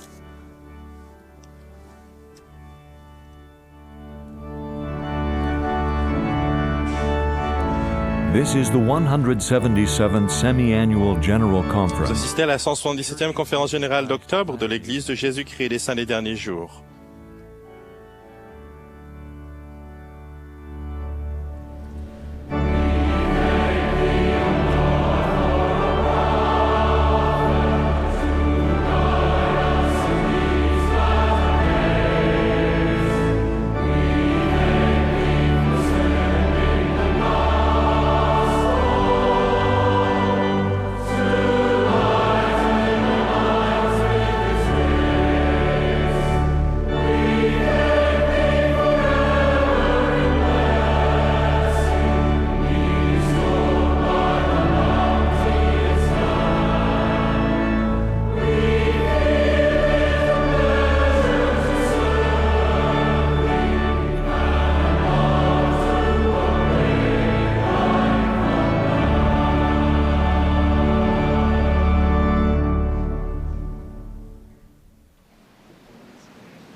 Oh, I love this song. I have heard that no one has ever died given a talk in a general J'ai conference. entendu dire que personne If that n'est is the mort case today, en I faisant un sincerely discours à la conférence apologize. générale. Si cela arrive aujourd'hui, je vous prie sincèrement de While serving in m'excuser. the required military service in Pendant mon Argentina, service militaire en Pendant mon service Argentine, militaire en Argentine, j'ai lu un livre. Son auteur, dont j'ai oublié le nom, a écrit I chose not to be Je choisis de ne pas être un homme It is ordinaire. my right to J'ai be le droit someone d'être hors du commun et si j'en suis capable. if I am able. Être To be someone out hors of du the commun ordinary signifie réussir, être unique et remarquable. and outstanding. That phrase Cette has expression est restée gravée dans mon esprit et mon cœur. Je pensais que Je pense que nous, membres de l'Église de Jésus-Christ, avons choisi de ne pas être des hommes et des femmes ordinaires. Les derniers mots, si j'en suis capable, me donnent qu'il ne suffit pas de se faire baptiser, et confirmer, mais que nous avons à tenir et à honorer l'engagement que nous avons pris avec le Seigneur en ce jour mémorable. Lee a enseigné à son fils Jacob. C'est pourquoi les hommes sont libres selon la chair, et tout ce qui est nécessaire à l'homme leur sera donné. Et ils sont libres de choisir la liberté et la vie éternelle par l'intermédiaire du grand médiateur de tous les hommes, ou de choisir la captivité et la mort, selon la captivité et la mort et le pouvoir du diable, car il cherche à rendre tous les hommes malheureux comme lui. Il ne fait aucun doute que nous recherchons la liberté et la vie éternelle. Nous tremblons à l'idée de mourir et d'être captifs du diable. Néphi nous a enseigné clairement ce que nous devons faire. Il a déclaré, car nous savons que c'est par la grâce que nous sommes sauvés après tout ce que nous pouvons faire. Je crois que la première chose que nous devions garder à l'esprit pour faire tout ce que nous pouvons et de nous repentir de nos péchés. Nous ne pourrons jamais atteindre notre potentiel divin si nous restons dans nos péchés. J'ai un bon souvenir du jour de mon baptême. J'avais alors 8 ans. Il a été accompli dans la branche de Lignée, la première église construite en Amérique du Sud. Après mon baptême, pendant que je rentrais chez moi avec ma famille, mon frère aîné a commencé à se battre avec moi, et comme il le faisait souvent. Je me suis exclamé, « Ne me touche pas, je ne peux pas pécher. » Les jours ont passé et je me suis rendu compte qu'il n'était pas possible de demeurer sans péché pendant le reste de ma vie. Il est difficile de supporter les souffrances qui nous sont infligées. Mais le tourment éternel, le tourment réel dans la vie consiste à souffrir des conséquences de nos manquements et de nos péchés que nous nous infligeons. Il n'y a qu'un moyen de se débarrasser de cette souffrance. C'est par le repentir sincère. J'ai appris que je pouvais offrir au Seigneur un cœur brisé et un esprit contrit en éprouvant de la tristesse selon Dieu pour mes péchés, en m'humiliant, en me repentant de mes fautes pour que, par son sacrifice expiatoire miraculeux, il puisse effacer ses péchés et ne plus s'en souvenir. Dans son livre célèbre intitulé Martin Fierro, le poète argentin José Hernandez a écrit « L'homme perd beaucoup de choses qu'il peut retrouver plus tard. Mais je dois vous apprendre, et c'est bien ce que vous le rappeliez, que si l'on perd sa honte, on ne la retrouvera jamais. Si nous n'éprouvons pas la tristesse selon Dieu, qui résulte de nos péchés et de nos actions iniques, il nous sera impossible de rester sur la voie des personnes remarquables. Un autre principe important à se rappeler quand nous faisons tout ce que nous pouvons est de tirer parti des occasions de la vie dans l'Évangile nous offre constamment et de reconnaître que le Seigneur nous a donné tout ce que nous avons. Il est responsable de tout ce qui est bon dans notre vie.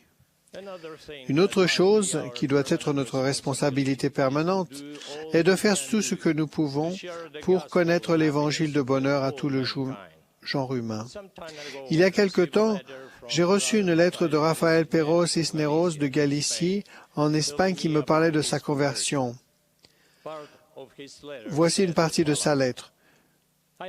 Je n'avais pas idée du but de la vie, ni de ce qu'est réellement la famille. Quand j'ai enfin laissé les missionnaires entrer chez moi, je leur ai dit, « Donnez-moi votre message, mais je vous préviens que rien ne me fera changer de religion. » La première fois, ma femme et mes enfants ont écouté attentivement. Je me suis séparé du groupe. J'ai eu peur. Et sans réfléchir, je suis allé dans ma chambre. J'ai fermé la porte et je me suis mis à prier du plus profond de mon âme comme je ne l'avais jamais fait auparavant. Père, s'il est vrai que ces jeunes gens sont tes disciples et sont venus pour nous aider, veuille me le faire savoir. À ce moment précis, je me suis mis à pleurer comme un petit enfant.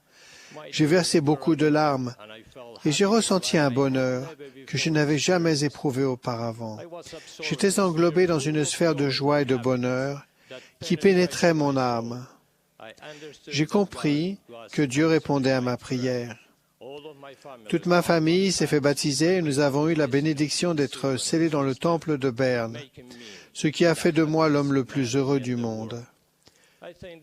Je crois que cette histoire devrait nous pousser à faire tout ce que nous pouvons pour faire connaître nos bénédictions de joie qui résultent de l'application de l'Évangile du bonheur. La dernière idée que je veux vous exprimer est que nous devons faire tout ce que nous pouvons jusqu'à la fin de notre épreuve dans la condition mortelle. Il est évident que nous avons des exemples vivants tels que le président Hinckley et beaucoup d'autres hommes et d'autres femmes qui continuent de servir fidèlement à un âge que d'autres peuvent juger posé problème. Quand j'étais président de la mission de Bilbao en Espagne, j'ai été impressionné par la qualité des membres et des missionnaires que j'ai rencontrés et qui faisaient progresser l'œuvre avec beaucoup de compétences et d'amour, comme beaucoup d'autres membres fidèles de l'Église dans d'autres parties du monde. Je leur exprime à tous mon respect et mon admiration sincère. Le Seigneur a dit qu'il se réjouit d'honorer ceux qui le servent, en justice et en vérité jusqu'à la fin. Il a ajouté, « Grande sera leur récompense et éternelle leur gloire. » Puissions-nous avoir toujours à l'esprit et au cœur les paroles de Néphi. « Éveille-toi, mon âme, Ne languis plus dans le péché. Mon âme se réjouira à cause de toi, mon Dieu, rocher de mon salut. Je prie pour que le Seigneur nous accorde la bénédiction de faire tout ce que nous pouvons dans cette voie, hors du commun, que nous avons choisie. Je témoigne qu'elle est vraie. Au nom de Jésus-Christ. Amen.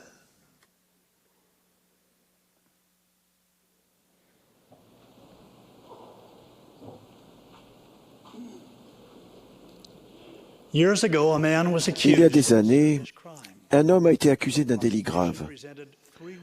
L'accusation a présenté 3 témoins, qui ont tous 3 vu l'homme commettre le délit.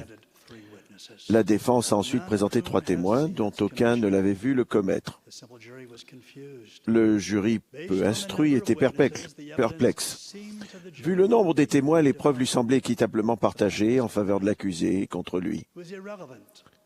L'homme a été acquitté. Cela ne comptait pas, bien entendu, que des millions de gens n'aient jamais vu le délit.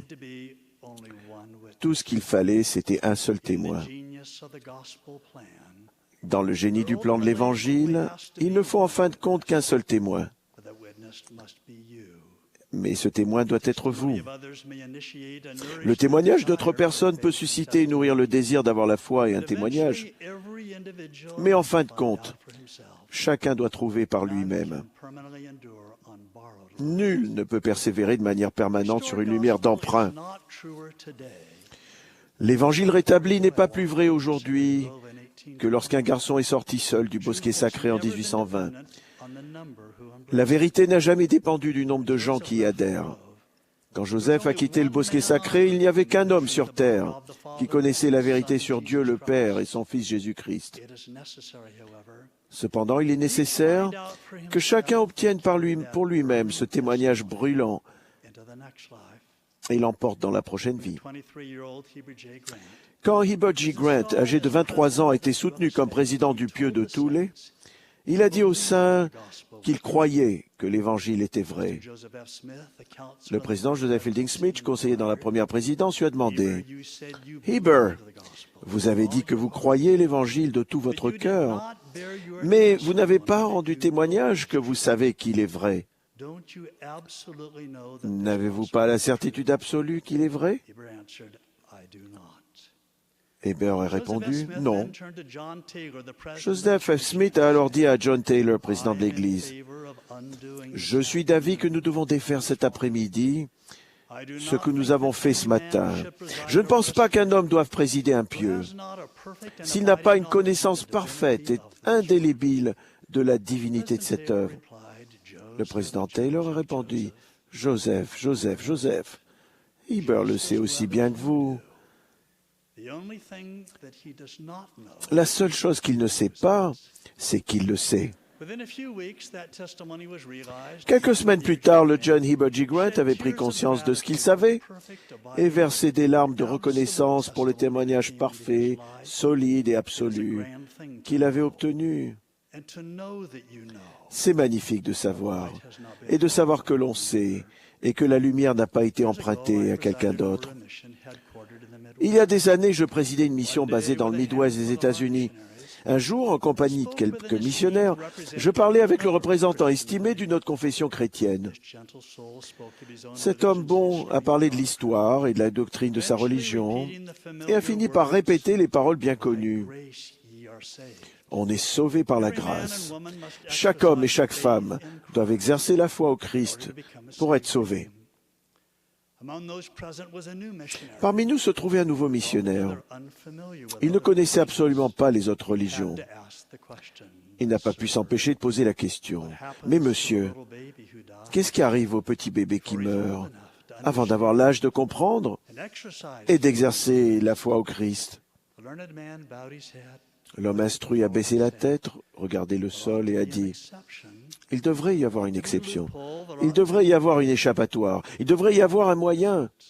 Mais il n'y en a pas. » Le missionnaire m'a regardé et les larmes aux yeux a dit « Eh bien, Président, nous avons la vérité. C'est sûr. »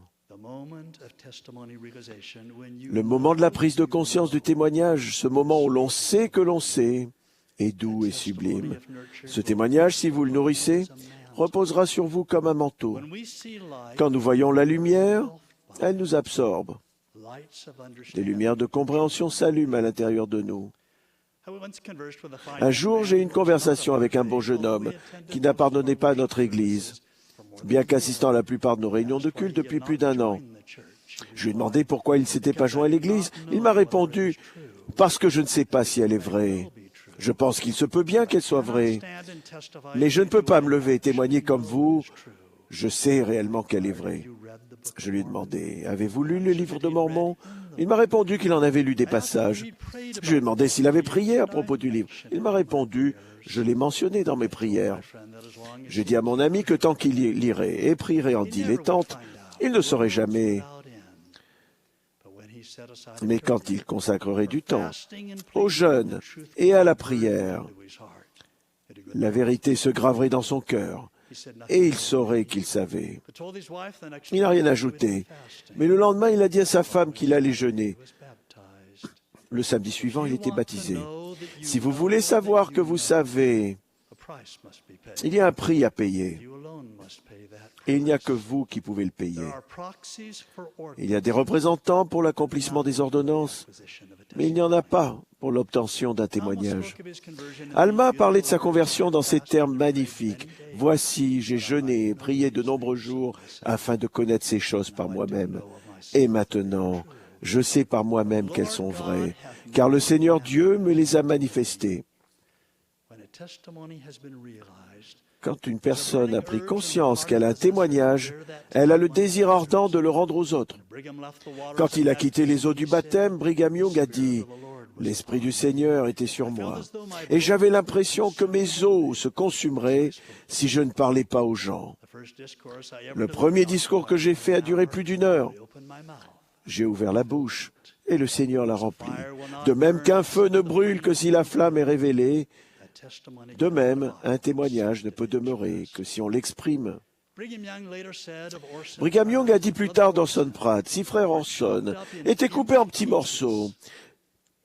Chaque morceau s'écrirait « Le mormonisme est vrai ». Léhi a rendu l'hommage suivant à son noble fils Néphi. Mais voici, ce n'était pas lui, mais c'était l'Esprit du Seigneur qui était en lui, qui lui ouvrait la bouche pour le faire parler, de sorte qu'il ne pouvait pas se taire. La possibilité et la responsabilité de rendre témoignage existent d'abord dans le cadre familial. Nos enfants devraient pouvoir se rappeler la lumière dans nos yeux, le son de notre témoignage dans leurs oreilles, et ce qu'ils ressentent dans leur cœur quand nous rendons témoignage à notre auditoire le plus précieux que Jésus était véritablement le Fils de Dieu et que Joseph était son prophète. Notre postérité doit savoir que nous savons parce que nous le lui disons souvent. Les dirigeants des débuts de l'Église ont payé un prix élevé pour établir cette dispensation. Peut-être les rencontrerons-nous et écouterons-nous leurs témoignages dans la prochaine vie. Quand nous serons appelés à témoigner, que dirons-nous? Il y aura des bébés spirituels et des êtres d'une grande stature spirituelle dans la prochaine vie. L'éternité est longue si l'on doit la passer sans lumière, surtout si notre conjoint et nos descendants vivent aussi dans les ténèbres, parce qu'il n'y avait pas de lumière en nous et chez les autres, et que par conséquent, nous n'avons pas pu allumer leurs lampes. Nous devrions nous agenouiller chaque matin et chaque soir et supplier le Seigneur afin de ne jamais perdre la foi, notre témoignage ou notre vertu. Il ne faut qu'un témoin, mais ce doit être vous. J'ai un témoignage. J'éprouve le besoin urgent de l'exprimer. Je témoigne que le pouvoir du Dieu vivant est dans cette Église. Je sais ce que je sais, et mon témoignage est véridique. Au nom de Jésus-Christ. Amen.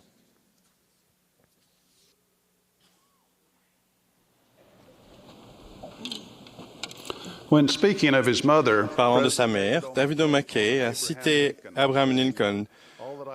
Tout ce que je suis ou que j'espère devenir, je le dois à ma mère, cet ange. Ces paroles expliquent bien ce que je ressens à l'égard de ma mère. Viola Jane Goetz Snow, Jeannie pour les intimes, est née en 1929 et décédée peu après son 60e anniversaire en 1989. Elle m'a instruit et m'a encouragé. Elle m'a réellement convaincu que je pouvais accomplir tout ce que je voulais. Elle m'a aussi formé. Comme mes fils disent de leur mère, elle s'y entendait pour nous faire sentir coupables. Ma mère était merveilleuse, un grand modèle, et il ne passe presque pas un jour sans que je pense à elle ou qu'elle me manque. Quelques années avant son décès, elle a eu un cancer, maladie qu'elle a combattue avec courage. En famille, nous avons appris curieusement que le cancer est une maladie d'amour. Il donne des occasions d'arranger les choses, de dire au revoir et d'exprimer son amour. Quelques semaines avant le décès de ma mère, nous étions dans la salle de séjour de la maison de mon enfance. Ma mère avait bon goût et aimait les belles choses. Elle aimait aussi voyager, mais notre famille vivait d'un budget modeste et n'a pas pu réaliser ses rêves. Sachant cela, j'ai demandé à ma mère si elle avait des regrets. Je m'attendais tout à fait à ce qu'elle dise qu'elle avait toujours voulu une plus grande maison et plus belle maison. Ou peut-être à ce qu'elle exprime sa tristesse de n'avoir jamais voyagé. Elle a réfléchi à ma question pendant quelques instants et m'a répondu simplement « J'aurais aimé servir davantage ». J'ai été bouleversé par sa réponse. Ma mère avait toujours accepté les appels de l'Église. Elle avait été présidente de la société de secours, instructrice à l'école le dimanche, instructrice visiteuse et avait servi à la primaire. Enfant, nous portions toujours des ragoûts, de la confiture et des bocaux de fruits aux voisins et aux membres de la paroisse. Lorsque je lui ai rappelé tout cela, elle n'a pas démordu de son idée. Tout ce qu'elle a dit a été « j'aurais pu faire plus ». Ma mère avait vécu une vie exemplaire et d'accomplissement. Elle était aimée de ses amis et de sa famille. Elle avait accompli beaucoup au cours d'une vie souvent difficile, qui a été écourtée par la maladie. Malgré tout cela, son plus grand regret était de ne pas avoir rendu suffisamment service. Je n'ai aucun doute que les sacrifices de ma mère sur terre ont été acceptés par le Seigneur et qu'il l'a accueillie. Mais pourquoi avait-elle surtout cela en tête, quelques jours avant sa mort? Qu'est-ce que le service et pourquoi est-il si important dans l'Église, dans l'Évangile de Jésus-Christ? Premièrement, nous avons le commandement de nous servir les uns les autres. Le premier commandement est d'aimer Dieu. Et voici le second qui lui est semblable. Tu aimeras ton prochain comme toi-même. Nous manifestons notre amour lorsque nous nous aidons et servons les uns les autres. Le président Hinckley a dit « Un vrai saint des derniers jours ne peut agir en mauvais voisin. Il ne peut pas ne pas tendre la main pour secourir et aider les autres. Cela est inhérent à la nature même de l'Évangile. Mes frères et sœurs, nous ne pouvons pas vivre repliés sur nous-mêmes. Le Sauveur a enseigné à ses disciples cet important principe rapporté dans Matthieu. Seigneur, quand avons-nous vu avoir faim et t'avons-nous donné à manger, ou avoir soif et t'avons-nous donné à boire? Quand avons-nous vu étranger et t'avons-nous recueilli, ou nu et t'avons-nous vêtu? Quand avons-nous vu malade ou en prison, et sommes-nous allés vers toi? Et le roi leur répondra, je vous le dis en vérité, toutes les fois que vous avez fait ces choses à l'un de ces plus petits de mes frères, c'est à moi que vous les avez faites. On doit rendre service sans penser à soi, ni à obtenir de gains personnels ou de récompenses. On doit le faire quand c'est nécessaire, et non quand cela nous arrange. Les occasions de servir peuvent ne pas toujours paraître évidentes, car il est de la nature de l'homme de se préoccuper de ses désirs et de ses besoins personnels. Nous devons résister à ces tendances et rechercher les occasions de servir. Lorsque nous rendons visite aux personnes qui sont malades, qui ont perdu des êtres chers, ou qui ont un autre chagrin, il n'est pas suffisant de dire « Appelle-moi s'il y a quelque chose que je peux faire ». Recherchez plutôt les moyens d'être une bénédiction dans la vie des autres par des actes simples de service. Il vaut mieux faire de petites choses que de ne rien faire du tout. Deuxièmement, en tant que membres de l'Église, nous avons le devoir d'accepter les appels pour édifier le royaume de Dieu sur terre. Par notre service dans nos différents appels, nous sommes une bénédiction pour les autres. Dans l'œuvre missionnaire, la vie des gens change à mesure qu'ils apprennent l'Évangile de Jésus-Christ et reçoivent un témoignage de sa véracité. Par l'œuvre sacrée du Temple, nous sommes une bénédiction pour les personnes qui sont décédées en leur permettant de recevoir toutes les ordonnances de l'Évangile. Dans le service de l'Évangile, nous avons l'honneur d'instruire les autres, de fortifier les jeunes et d'être une bénédiction pour les petits-enfants dans leur apprentissage des vérités simples de l'Évangile. Lorsque nous rendons service dans l'Église, nous apprenons à donner de nous-mêmes aux autres. Spencer Kimball a dit, « Dieu nous remarque et il veille sur nous. Mais c'est habituellement par l'intermédiaire d'une autre personne qu'il répond à nos besoins. Il est donc essentiel de nous servir mutuellement dans le royaume. » La responsabilité du service dans l'Église ne nous dispense toutefois pas de notre responsabilité de servir notre famille et nos voisins. Le président Kimball a ajouté l'avertissement suivant. « Aucun de nous ne doit être si occupé par ses tâches dans l'Église qu'il ne trouve pas le temps de rendre discrètement des services chrétiens à son prochain. » Pour finir, nous avons la responsabilité de rendre service dans notre collectivité. Nous devons travailler à améliorer nos quartiers, nos écoles, nos villes et nos villages. Je suis reconnaissant aux personnes qui, parmi nous, quelles que soient leurs convictions politiques, travaillent dans leurs gouvernements locaux, régionaux et nationaux pour améliorer notre quotidien. De la même manière, je félicite les personnes qui donnent de leur temps et de leurs moyens pour des causes communautaires et caritatives, qui font du bien aux autres et rendent le monde meilleur.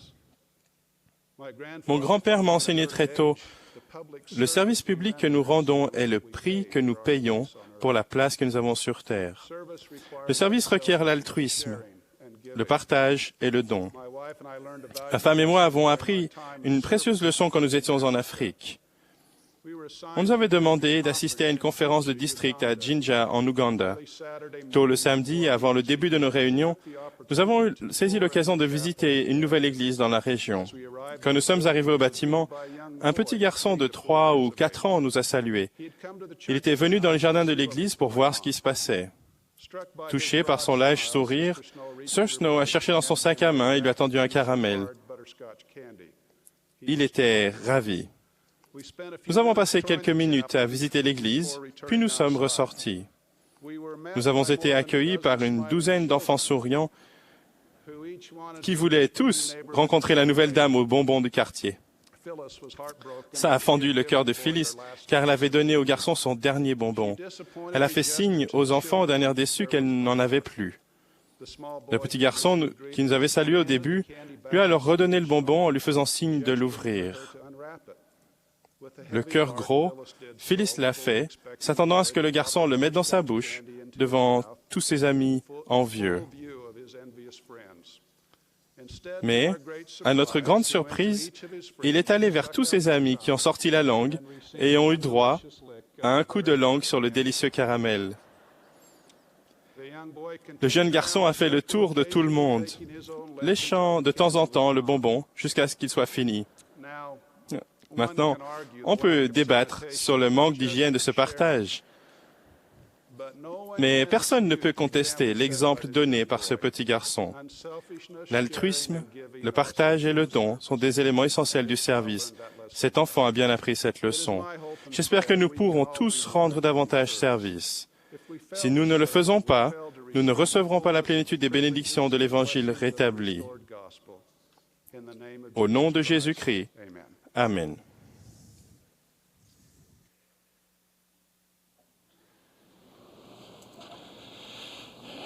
La plupart d'entre nous doivent faire face à plus d'attentes qu'il ne leur est possible d'en satisfaire. Comme soutien de famille, parents et membres pratiquants de l'Église, nous avons beaucoup de choix à faire quant à l'utilisation de notre temps et de nos autres ressources. Nous devons commencer par reconnaître que le simple fait que quelque chose est bon n'est pas une raison suffisante pour le faire. Le nombre de bonnes choses que nous pouvons faire dépasse de loin le temps disponible pour les accomplir. Il y a des choses qui sont mieux que bonnes, et ce sont là les choses auxquelles nous devons accorder la priorité dans la vie. Jésus a enseigné ce principe dans la maison de Marthe. Tandis qu'elle était occupée à divers soins domestiques, sa sœur Marie, s'étant assise aux pieds du Seigneur, écoutait sa parole. Quand Marc se plaignit de ce que sa sœur l'avait laissée seule à servir, Jésus la félicita de ce qu'elle faisait, mais lui enseigna. Une seule chose est nécessaire. Marie a choisi la bonne part, qui ne lui sera point ôtée. Il était louable de la part de Marthe de s'inquiéter, de s'agiter pour beaucoup de choses. Mais ce qui était plus nécessaire, c'était d'apprendre l'Évangile auprès du maître pédagogue. Les Écritures contiennent d'autres passages qui montrent qu'il y a des choses qui sont préférables à d'autres. Une expérience de mon enfance m'a fait comprendre qu'il y a des choix qui sont bons, mais que d'autres sont meilleurs. J'ai vécu pendant 2 ans à la ferme. Nous allions rarement à la ville. Nous faisions nos achats de Noël à l'aide du catalogue de vente, par correspondance, de Sears, Roebuck & Co. Je passais des heures à dévorer ces pages. Pour les familles rurales de l'époque, les pages de catalogue étaient comme le centre commercial ou l'Internet d'aujourd'hui. Quelque chose des illustrations des marchandises proposées dans le catalogue m'est resté dans l'esprit. Il y avait 3 degrés de qualité. Bon, mieux et encore mieux. Par exemple, certaines chaussures pour hommes portaient les mentions bon, $1,84, d'autres mieux, $2,98, et d'autres encore mieux, $3,45. Quand nous envisageons d'autres choix, nous devons nous rappeler qu'il ne suffit pas que quelque chose soit bon. D'autres choix sont mieux et d'autres sont encore mieux.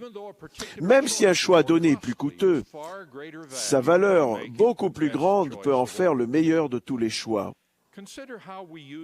Réfléchissez à la façon dont nous utilisons notre temps dans le choix de nos émissions télévisées, des jeux vidéo, de l'Internet ou des livres ou des magazines que nous lisons.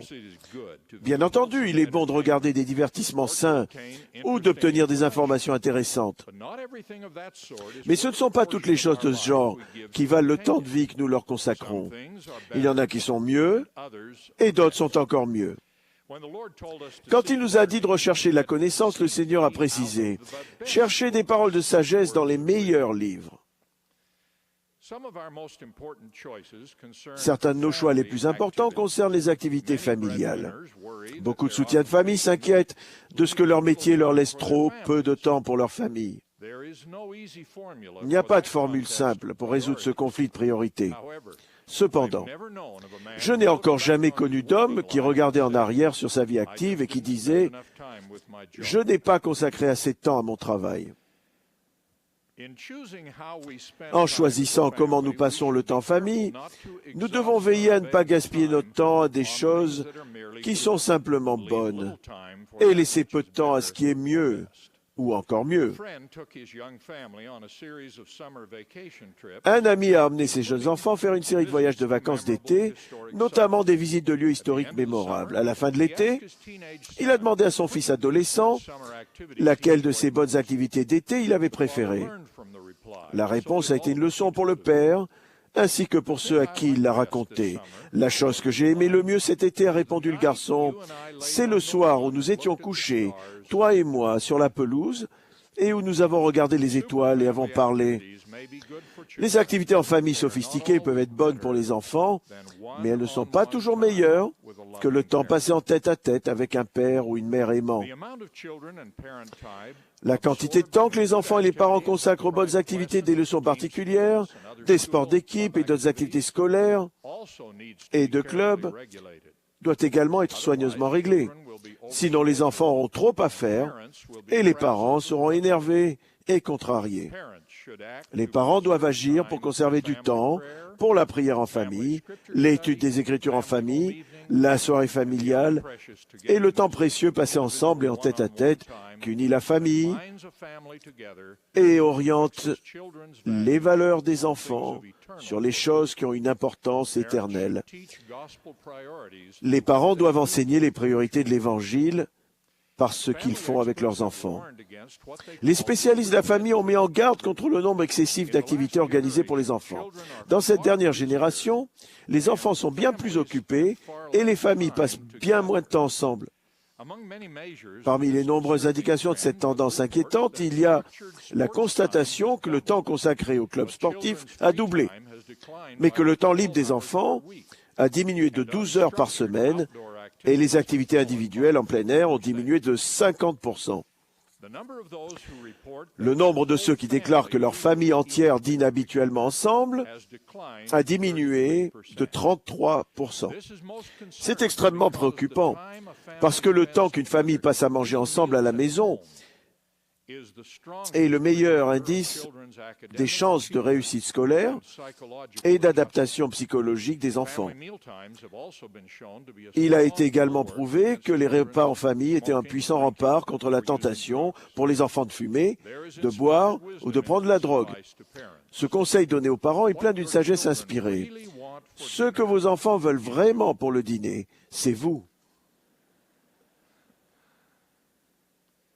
Le président Hinckley nous a supplié. Nous devons nous efforcer d'assumer notre responsabilité de parents comme si tout dans la vie en dépendait. Parce qu'en fait, tout dans la vie en dépend. Il a ajouté, « Je vous demande à vous, les hommes, de vous arrêter et de vous interroger sur la façon dont vous vous acquittez de vos rôles de mari, de père et de chef de famille.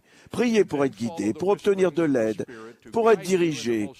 Puis suivez les murmures de l'esprit afin qu'il vous guide dans vos responsabilités les plus grandes, car les conséquences de votre manière de diriger dans votre foyer seront éternelles. » La première présidence a invité les parents à consacrer tous leurs efforts à instruire et à élever leurs enfants dans les principes de l'Évangile. Nous savons tous que le foyer est la base d'une vie juste et qu'aucune autre institution ne peut prendre sa place dans cette responsabilité donnée par Dieu.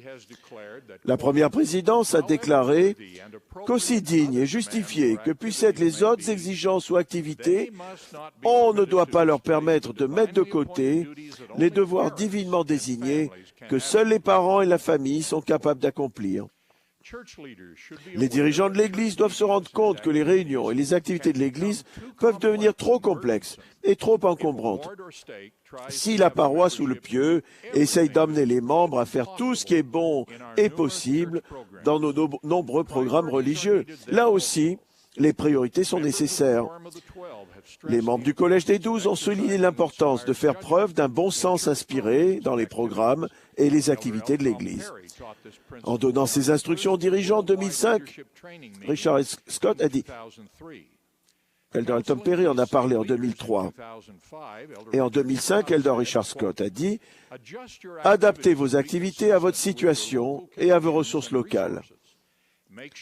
Assurez-vous que les besoins essentiels sont satisfaits, mais n'exagérez pas dans la création de tant de bonnes choses à faire que les choses essentielles ne se font pas. Rappelez-vous, n'amplifiez pas le travail à faire. Simplifiez-le. L'an dernier, à la conférence générale, Elder M. Russell Ballard a mis en garde contre la détérioration des relations familiales qui peut se produire quand nous passons un temps excessif à des activités inefficaces qui rapportent peu de profit spirituel. Il avertit qu'il ne fallait pas compliquer notre office de détails et d'ornements inutiles qui prennent beaucoup de temps, qui reviennent trop cher et demandent trop d'énergie. L'instruction de magnifier nos appels n'est pas un commandement de les embellir et de les compliquer. Innover ne veut pas forcément dire agrandir. Bien souvent, cela veut dire simplifier.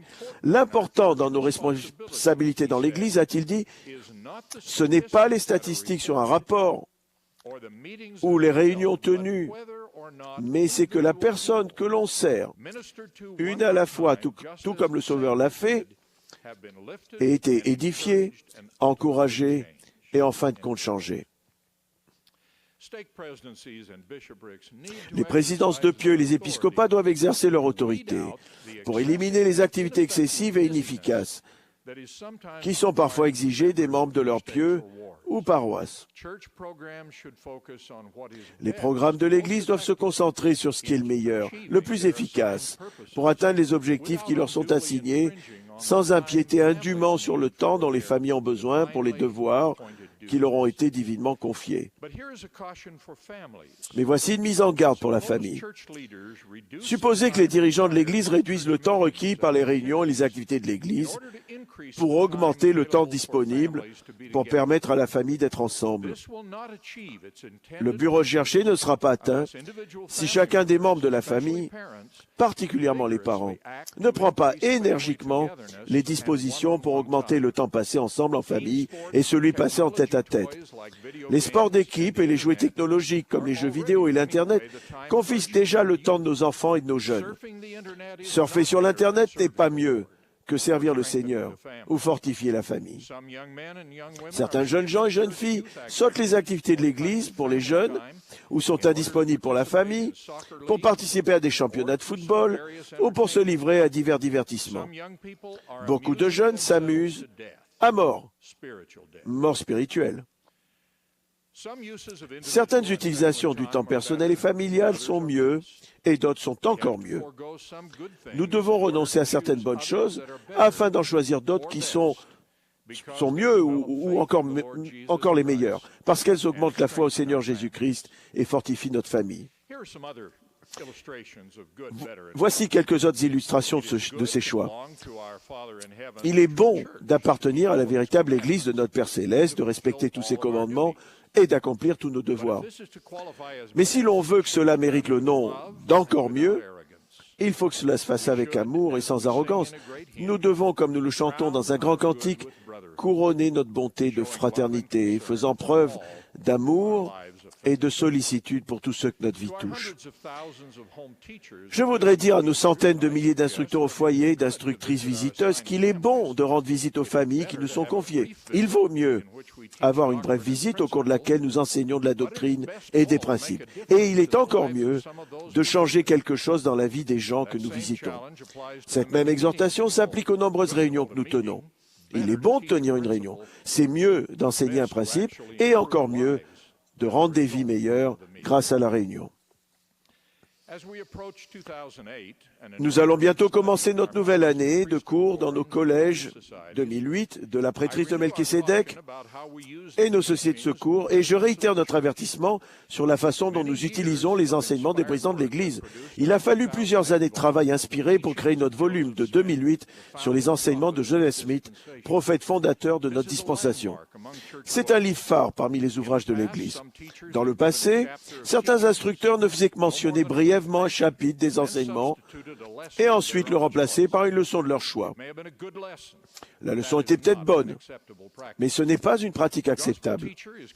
Quelqu'un qui est appelé pour enseigner l'Évangile est censé enseigner le sujet indiqué à l'aide des documents inspirés fournis. La meilleure chose qu'un instructeur puisse faire avec les enseignements de Joseph Smith est de choisir et de citer parmi les paroles les passages relatifs à des principes convenant particulièrement aux besoins des élèves, et ensuite de diriger une discussion de classe sur la façon d'appliquer ces principes dans leur situation personnelle. Je témoigne de notre Père Céleste, dont nous sommes les enfants, et dont le plan est conçu pour nous qualifier pour la vie éternelle, le plus grand de tous les dons de Dieu. Je témoigne que Jésus-Christ, dont l'expiation la rend possible, vit. Et je témoigne que nous sommes dirigés par des prophètes, notre président, Gordon B. Hinckley, et ses conseillers. Au nom de Jésus-Christ. Amen.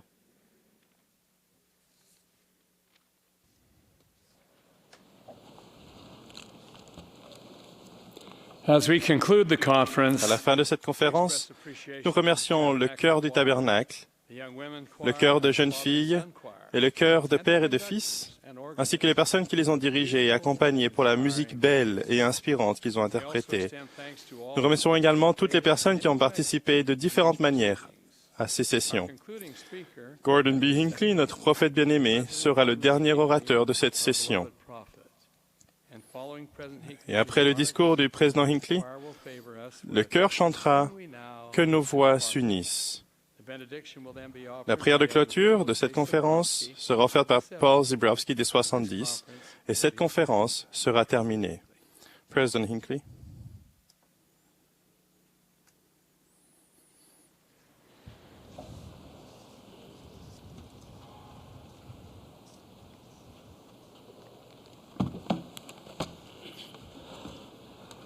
My beloved brethren and sisters, Mes chers frères et sœurs, we now conclude a great conference. nous arrivons maintenant à la conclusion d'une magnifique conférence. Nous avons été édifiés et élevés. Nous avons été inspirés et amenés à plus de reconnaissance pour cet évangile merveilleux. La musique et les discours et les prières ont tout été magnifiques. Nous allons maintenant rentrer chez nous. Si nous prenons le volant, soyons prudents. Ne laissons pas une tragédie gâcher cette belle expérience. Tout le déroulement de cette conférence figurera dans le prochain numéro de l'Ensign et du Liahona. Nous vous recommandons de relire les discours lors de vos soirées familiales et d'en discuter en famille. Ils sont le résultat de beaucoup de prières et de méditations et sont dignes d'une attention particulière. Maintenant, la conférence est ajournée pour 6 mois. Nous nous faisons une joie de vous revoir en avril prochain. J'ai 97 ans, mais j'espère que je pourrai être là. Que les bénédictions des cieux soient sur vous jusque-là. Et notre prière humble et sincère au nom de Jésus-Christ, notre Rédempteur. Amen.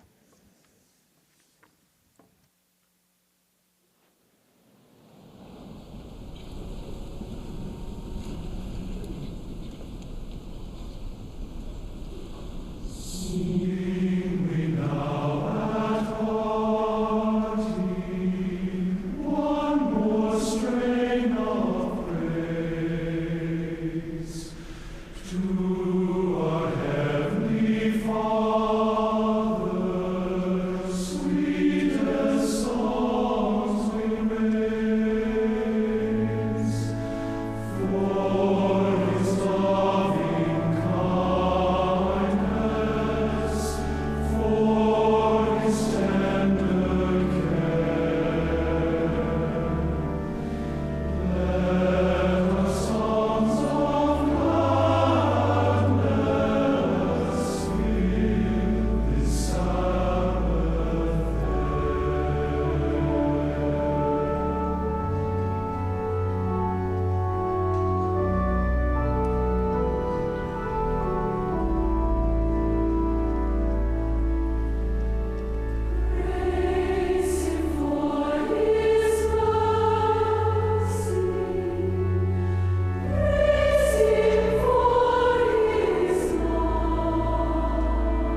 Our most kind and gracious eternal Notre Father, Père éternel si bon, hallowed be thy name.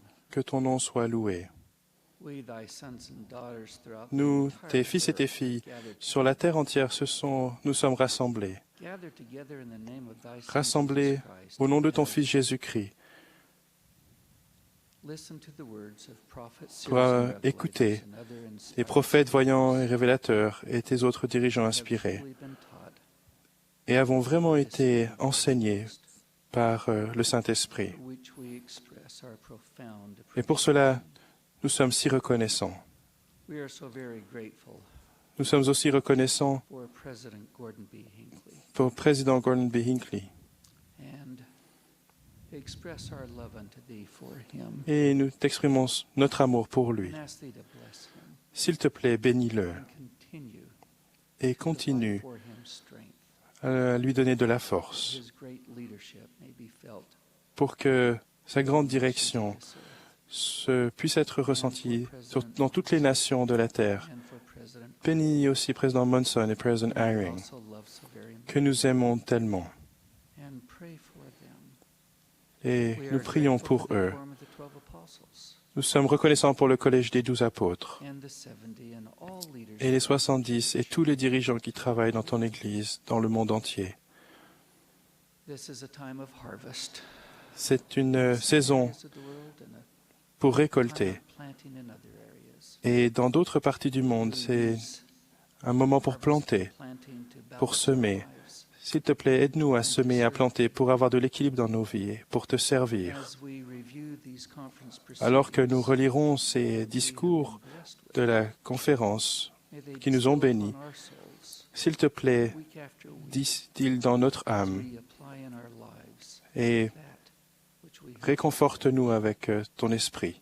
We pray for ce que nous leaders' appliquerons. intentions that peace will distill upon their souls. S'il te plaît, bénis aussi l'âme des dirigeants de ce monde. Nous te demandons, en tant que peuple, que le don de la charité Be known for charity. soit notre marque pour que nous puissions être reconnus comme cela. Père Céleste, nous prions pour que ton esprit soit avec nous alors que nous partons maintenant et que nous te servons. Et nous le faisons avec beaucoup d'humilité au nom de ton Fils bien-aimé, Jésus-Christ. Amen.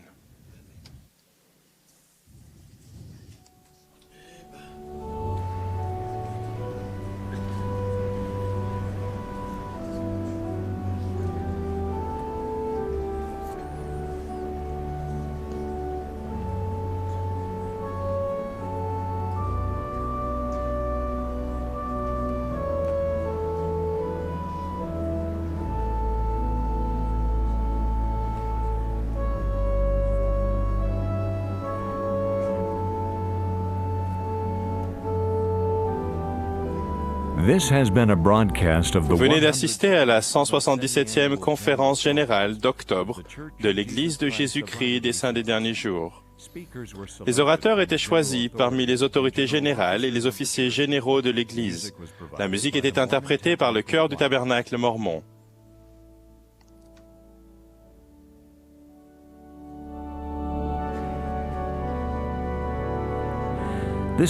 Cette émission a été diffusée à titre de service public par Bonneville Communications. Toute reproduction, enregistrement, transcription ou autre utilisation de cette émission, sans autorisation écrite, est interdite.